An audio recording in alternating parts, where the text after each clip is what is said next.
hello guys, ਹੁਣ मैं स्कूलों आ गया और मैं चुंगली मेरी नानी चुंगली काम आई और मैं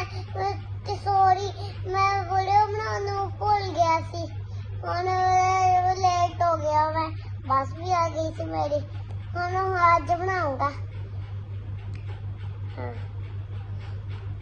मैं आज मैं दूध पीने वाला चुंगली जी मैं छोटा बच्चा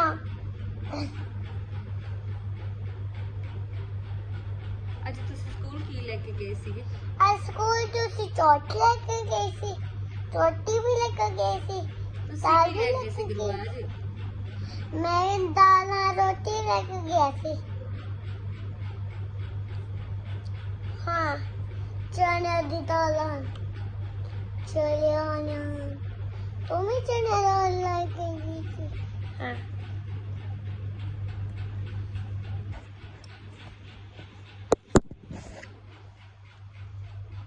और मैं स्कूलों आ गई दीदी जी